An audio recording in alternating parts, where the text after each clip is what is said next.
अस्सलाम वालेकुम स्टूडेंट्स, मैं हूं मुस्तजाब हैदर, आपका फ़िज़िक्स टीचर।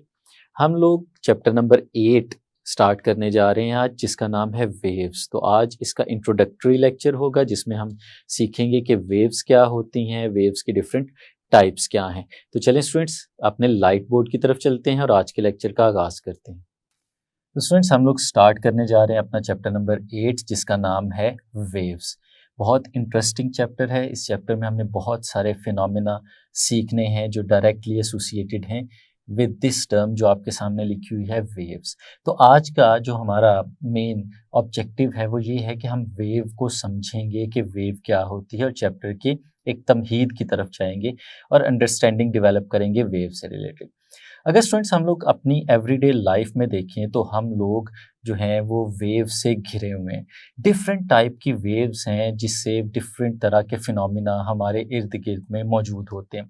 फॉर एग्जांपल, हम लोग सुनते हैं, वॉइस हम तक पहुंचती है, साउंड हम तक पहुंचता है और हम उस साउंड को सुनते हैं। तो साउंड क्या है? साउंड एक वेव है। इसी तरह से अगर हम किसी चीज़ को देखते हैं, ऑब्जर्व करते हैं, आँखों की मदद से उसका इमेज बनाते हैं, तो वो पॉसिबल होता है कि लाइट हमारी आँखों तक आती है किसी भी ऑब्जेक्ट से रिफ्लेक्ट होने के बाद। तो लाइट भी क्या है? लाइट भी वेव है। तो हमारा सुनना वेव्स की वजह से है, हमारा देखना वेव्स की वजह से है। इसी तरह से हमारी जो मॉडर्न कम्युनिकेशन है, उस कम्युनिकेशन में हमारे मोबाइल फ़ोन्स हैं, और इसी तरह से जो हम लोग यूज़ करते हैं डिफरेंट तरह की वेव्स अपनी टीवी चैनल्स को एक कॉन्टिनेंट से दूसरे कॉन्टिनेंट तक पहुंचाने के लिए हम सैटेलाइट्स का सहारा लेते हैं, जो हम लोगों ने चैप्टर नंबर 5 के अंदर भी सीखा था। तो स्टूडेंट्स, ये कम्युनिकेशन जो पॉसिबल है इसके पीछे भी वेव्स हैं। तो हमें इन वेव्स को अंडरस्टैंड करना है कि वेव्स क्या होती हैं, और फिर उसकी कौन सी टाइप्स होती हैं, और फिर उसके साथ कौन कौन से एसोसिएटेड फिनोमिना हैं जिनको बेस बना के हमने अपने मॉडर्न लाइफ को शेप किया हुआ है। तो स्टूडेंट, सबसे पहले एक वेव को डिफाइन करते हैं। जब भी कहीं पे भी वेव होगी तो उसके साथ एसोसिएटेड कुछ टर्म्स होंगी, वो आपने अच्छे से जहन में रखनी है। सबसे पहले हम डेफिनेशन लिखते हैं और फिर उसे एक्सप्लेन करते हैं। वेव क्या है? Wave, a wave is a mechanism by which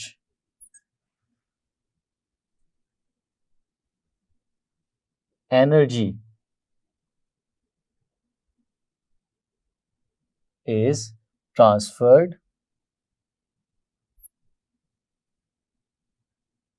from one point to another. Wave students एक ऐसा मैकेनिज्म है जिसमें हमारी एनर्जी एक पॉइंट से दूसरे पॉइंट पे ट्रांसफ़र होती है। स्टूडेंट्स, इसमें बहुत इंपॉर्टेंट टर्म्स हैं जिन्हें हम लोगों ने सीखना है। पहली चीज़ तो ये है कि वेव जब भी ट्रैवल करेगी, एक जगह से दूसरी जगह जाएगी, तो वो एनर्जी ट्रांसफ़र करेगी। लेकिन इसके साथ-साथ एक और चीज़ भी है जो बहुत इंपॉर्टेंट है हमें सीखना, कि एनर्जी जो ट्रांसफ़र होती है, एनर्जी जो ट्रांसपोर्ट होती है, उसमें हमेशा एक डिस्टर्बेंस इन्वॉल्व होती है। तो वो भी हम लोग यहाँ पे लिख देते हैं। Energy transportation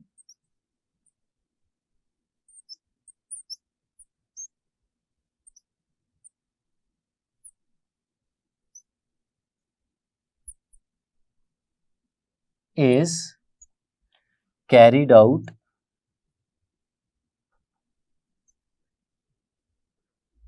bye a disturbance.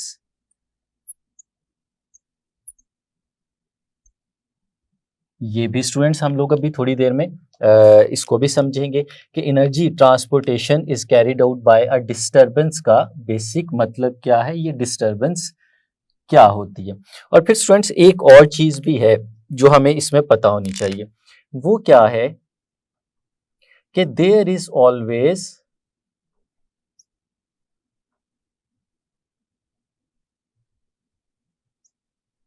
N oscillation, there is always an oscillation associated with a wave.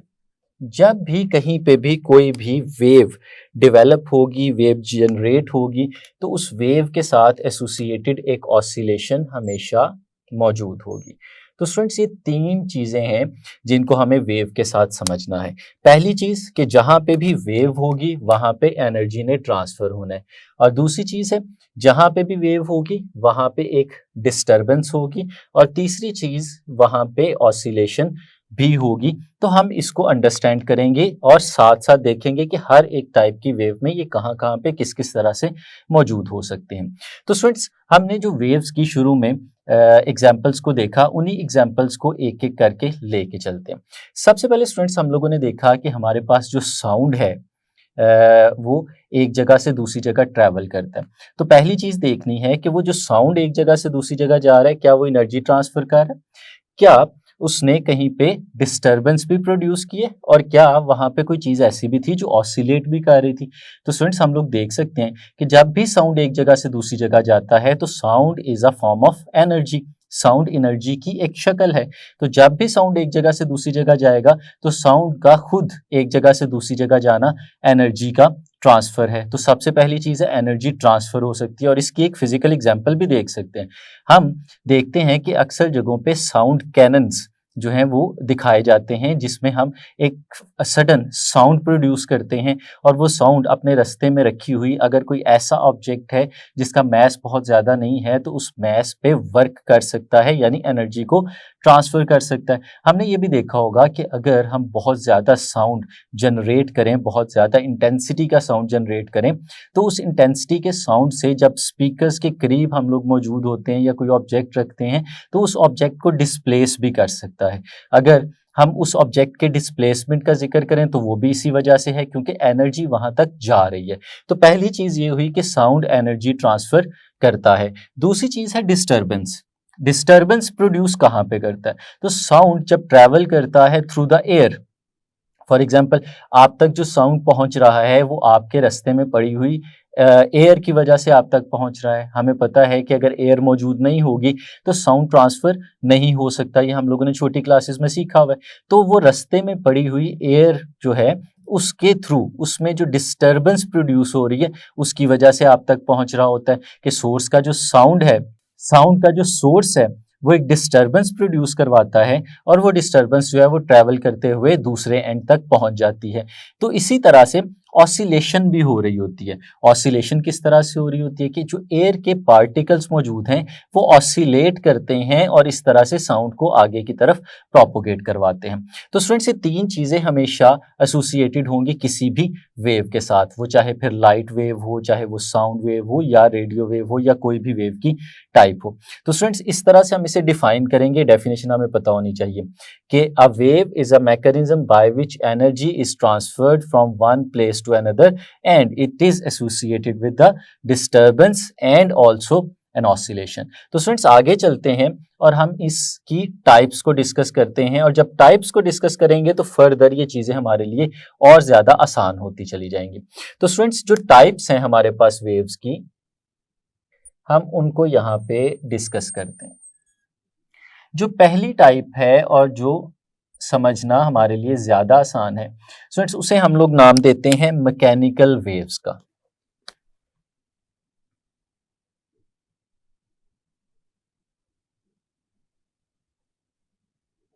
Mechanical waves. Mechanical waves क्या होती हैं?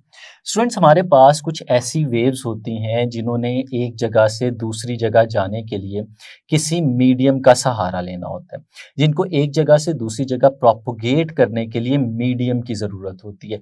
इस तरह की वेव्स को हम लोग मैकेनिकल वेव्स का नाम देते हैं। फॉर एग्जाम्पल, अगर हम लोग देखें, एक स्ट्रिंग है, एक रस्सी है, और उस रस्सी को दो स्टूडेंट्स पकड़ के खड़े हुए, और एक स्टूडेंट ने एक एंड से रस्सी को पकड़ा हुआ है, दूसरे स्टूडेंट्स ने दूसरे एंड से उस स्ट्रिंग को पकड़ा हुआ है, और अगर उनमें से एक स्टूडेंट एक जर्क देता है रस्सी को, तो उस जर्क की वजह से एक वेव क्रिएट होती है, एक पल्स क्रिएट होती है, एक हम्प क्रिएट होता है और वो एक जगह से दूसरी जगह ट्रैवल करते करते पहुंच जाता है। अब ये रस्सी की वेव इसलिए जनरेट हो रही है कि वहां पर रस्सी मौजूद है, यानी इस वेव के ट्रैवल करने के लिए रस्सी का मौजूद होना ज़रूरी है। इसी तरह से स्टूडेंट्स, जो हम लोगों ने अभी थोड़ी देर पहले एग्जांपल ली कि साउंड है, साउंड एक जगह से दूसरी जगह सिर्फ उस वक्त जा सकता है जब कोई मीडियम मौजूद हो, और वो मीडियम कोई सॉलिड भी हो सकता है, कोई लिक्विड भी हो सकता है और गैस भी हो सकती है। तो अगर वो मीडियम मौजूद नहीं होगा तो साउंड ट्रैवल नहीं कर पाता। इसकी एक बहुत अच्छी एग्जांपल है, हम देखते हैं कि सूरज जो हमारा स्टार है, वो उसके ऊपर बहुत सारे एक्सप्लोजन्स हो रहे हैं due to fusion and fission reactions, लेकिन सूरज से हम तक उन एक्सप्लोजन्स की आवाज़ नहीं पहुंच पाती। क्यों नहीं पहुंच पाती? क्योंकि अर्थ और सन, इसके दरमियान में एम्प्टीनेस है, यहाँ पे वैक्यूम है, फ्री स्पेस है, कोई मीडियम मौजूद नहीं है, और मीडियम के मौजूद ना होने की वजह से वो साउंड हम तक पहुंच नहीं पाता। तो इसका मतलब है साउंड को भी एक जगह से दूसरी जगह पे जाने के लिए मीडियम की ज़रूरत होती है। तो इस तरह की स्टूडेंट्स जितनी वेव्स हमारे पास होंगी जिनको एक जगह से दूसरी जगह जाने के लिए किसी मीडियम की ज़रूरत होगी, हम उन्हें मैकेनिकल वेव्स का नाम देते हैं। तो हम उसकी डेफिनेशन यहाँ पे लिख लेते हैं। Mechanical waves are those waves which require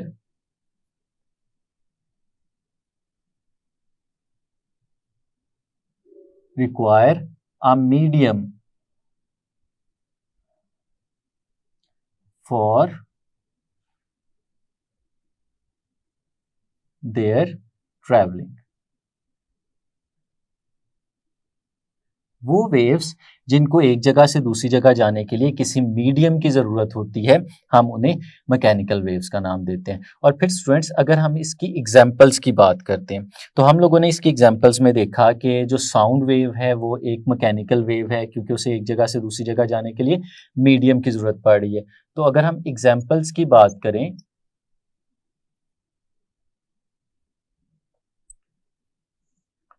तो इसमें जो सबसे पहली हमारे पास और बहुत अच्छी एग्जांपल है वो है हमारे पास साउंड वेव्स,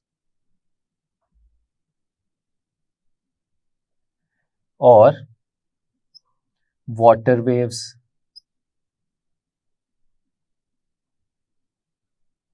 और वेव्स इन अ स्ट्रिंग। तो स्टूडेंट्स, ये सारी की सारी वेव्स जो हमारे पास होंगी ये हमारे पास एग्जांपल्स होंगी मैकेनिकल वेव्स की। तो इसके अलावा भी एक और टाइप है जिसे हम लोग नाम देते हैं स्टूडेंट्स इलेक्ट्रोमैग्नेटिक वेव्स।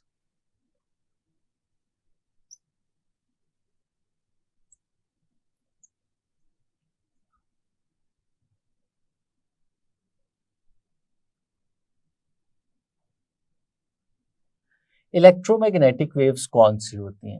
स्टूडेंट्स, हमें याद रखना है कि ये एग्जैक्ट ऑपोजिट होती हैं in terms of requirement of medium. ये वो वाली वेव्स होती हैं स्टूडेंट्स जिनको एक जगह से दूसरी जगह जाने के लिए, ट्रैवल करने के लिए मीडियम की ज़रूरत नहीं होती।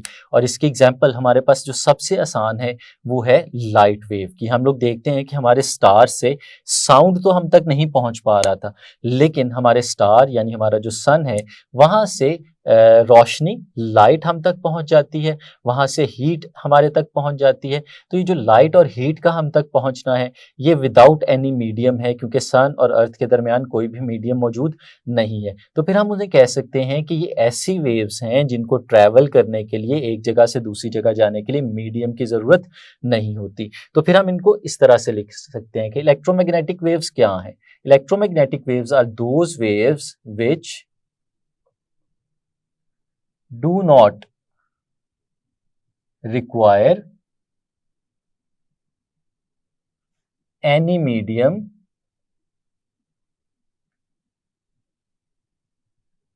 for their traveling। जिनको एक जगह से दूसरी जगह जाने के लिए किसी भी मीडियम की जरूरत नहीं होती। इस तरह की वेव्स को स्टूडेंट्स हम लोग नाम देते हैं इलेक्ट्रोमैग्नेटिक वेव्स। तो इसी तरह से फिर हमें इनकी एग्जाम्पल्स को भी डिस्कस करना है। कौन कौन सी एग्जाम्पल्स हो सकती हैं? जैसे अभी मैंने आपके सामने एक्सप्लेन किया कि इसके एग्जाम्पल्स में जो सबसे प्राइम एग्जाम्पल है हमारे पास वो है लाइट वेव्स की। इसी तरह से स्टूडेंट्स हमारे पास हैं हीट वेव्स, और हमारा जो इलेक्ट्रोमैग्नेटिक स्पेक्ट्रम है उसके अंदर मौजूद सारी रेज यानी अल्ट्रावायलेट रेज, हमारी गैमा रेज, इन सब को ज़रूरत नहीं होती मीडियम की फॉर देयर प्रोपोगेशन। तो हम लोग उनको भी लिख सकते हैं कि इलेक्ट्रोमैग्नेटिक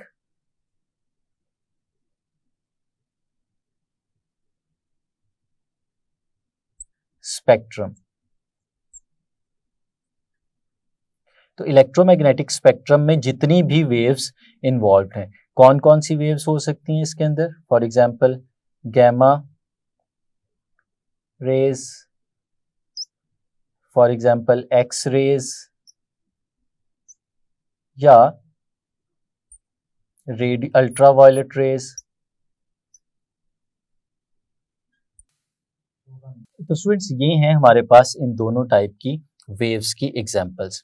अब स्टूडेंट्स आगे चलते हैं, और जैसे हमने शुरू में लिखा था कि ये हर वेव के साथ एसोसिएटेड होगी एक डिस्टरबेंस भी, और उसके साथ एसोसिएटेड होगी एक टाइप की ऑसिलेशन भी। तो हमें फिर इन दोनों वेव्स में इस चीज़ को भी डिस्कस करना चाहिए कि वो कौन सी चीज़ है जो यहाँ पे डिस्टर्ब हो रही होती है और वो कौन सी चीज़ है जो ऑसिलेट कर रही होती है। तो पहले हम बात करते हैं मैकेनिकल वेव्स की। तो स्टूडेंट्स जो मैकेनिकल वेव्स हमारे पास मौजूद होती हैं, इनको एक जगह से दूसरी जगह ट्रैवल करने के लिए मीडियम की ज़रूरत होती है। तो मीडियम के जो पार्टिकल हैं वो पार्टिकल डिस्टर्ब होते हैं जब ये वेव एक जगह से दूसरी जगह ट्रैवल करती है। तो स्टूडेंट्स हमें पता होना चाहिए कि डिस्टर्बेंस कहाँ पे हो रही होगी। तो इन मैकेनिकल वेव्स के अंदर मीडियम के पार्टिकल्स जो हैं वो डिस्टर्ब होते हैं और वो डिस्टर्बेंस को कैरी करके आगे की तरफ लेके जाते हैं। तो डिस्टर्बेंस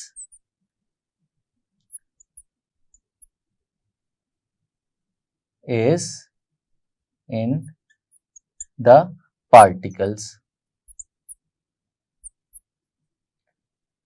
डिस्टर्बेंस कहाँ होती है? मीडियम के पार्टिकल्स के अंदर। और फिर ऑसिलेट कौन करता है? तो स्टूडेंट्स बहुत इंपॉर्टेंट चीज़ है कि मैकेनिकल वेव्स जब भी एक जगह से दूसरी जगह जाएंगी तो इसकी मूवमेंट के दौरान जो हमारे मीडियम के पार्टिकल्स हैं वो ऑसिलेट करेंगे। और उनकी ऑसिलेशन किस तरह से होती है वो अपकमिंग लेक्चर्स के अंदर हम उन्हें डिटेल के साथ डिस्कस करेंगे। तो ऑसिलेशन कहाँ पे होगी? इसके अंदर ऑसिलेट करती हैं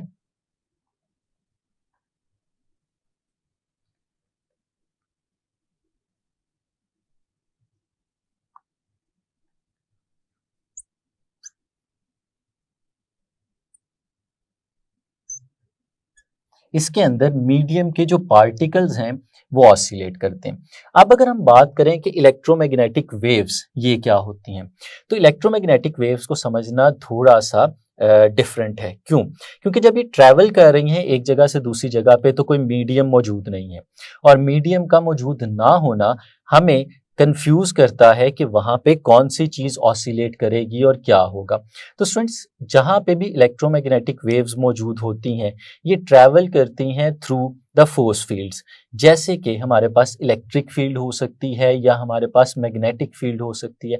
तो जब भी इलेक्ट्रोमैग्नेटिक वेव्स ट्रैवल करेंगी एक जगह से दूसरी जगह तो इस ट्रैवलिंग के दौरान बेसिकली इलेक्ट्रिक और मैग्नेटिक फील्ड्स ऑसिलेट करती हैं, और उन्हीं के थ्रू डिस्टरबेंस भी एक जगह से दूसरी जगह जा रही होती है। यानी ये वेव्स क्या हैं? ये इलेक्ट्रिक और मैग्नेटिक फील्ड्स में डिस्टरबेंस प्रोड्यूस करती हैं, और उस डिस्टरबेंस ने कैरी फॉरवर्ड करनी होती है एनर्जी को by the means of oscillation of these fields. तो स्टूडेंट्स हम लोग कह सकते हैं यहाँ पे these waves propagate due to the